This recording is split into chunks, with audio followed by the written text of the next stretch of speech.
Fason Radyo. Merhaba değerli dinleyicilerimiz. Bugün 24 Şubat 2026 Salı. Bakü Stüdyosu'ndan herkese merhaba. Fason Radyo'da Azerbaycan'dan Haberler programına hoş geldiniz. Ben Özlem. Ben de Ali. Bütün dinleyicilerimizi salamlayıram. Ali Bey, bugünkü notlarında yine dolu dolu. İlk haber Türkiye'den bir ziyaretle ilgili. TBMM Dış İlişkiler Komitesi Başkanı Fuat Oktay Bakü'deymiş.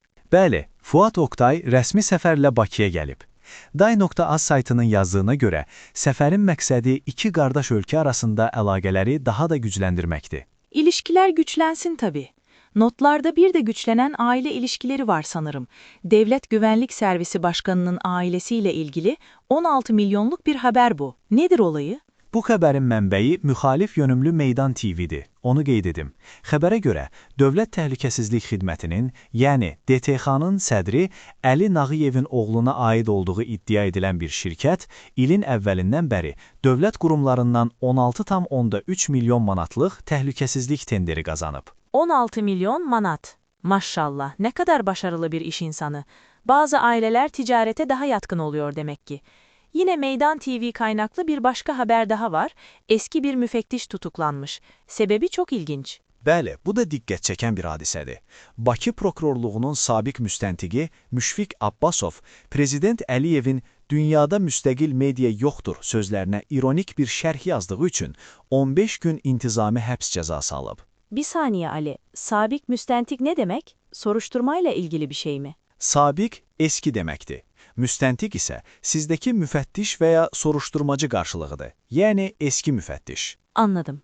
Eski müfettiş. Sadece ironik bir yorum yüzünden yani. Dünyada bağımsız medya yok ama bizde var demiş. Vahim. Peki dün konuştuğumuz Meydan TV davasında da yine üzücü bir gelişme var sanırım. Təəssüf ki var. Dünən danışdığımız kimi Meydan TV işi üzrə həbsdə olan jurnalist Şəmşad Ağanın bacısı Zəminə Ağayeva xərçəng xəstəliyindən Rusiyada vəfat edib. Bu, son aylarda yaşadığı 3-cü ailə faciəsidir. Gerçekten çok acı. Hem tutuklu olmak hem de bu haberleri almak. Başsağlığı dileyelim. Biraz daha farklı bir konuya geçelim.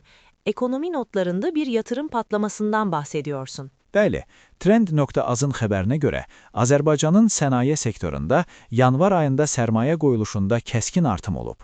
Bu, əsasən mədəncilik və emal sektorlarındakı xərcləmələrin artması ilə bağlıdır. Ekonominin canlanması güzel haber. Son olarak notlarında içimizi ısıtacak bir şey gördüm. Nevruz Bayramı'nın müjdecisiymiş. Su Çərşənbəsi kutlanıyormuş. Nedir bu Su Çərşənbəsi? Novruz bayramından əvvəl 4 çərşənbə qeyd olunur. Hər biri təbiətin bir ünsürünün oyanışına həsr edilib. Su çərşənbəsi də bunlardan birincisidir.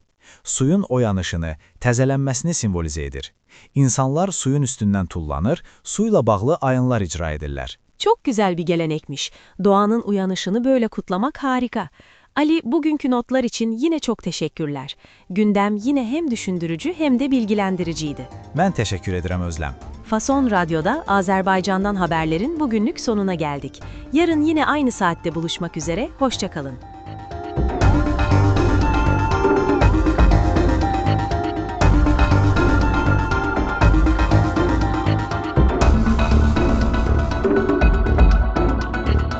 Fason Radyo.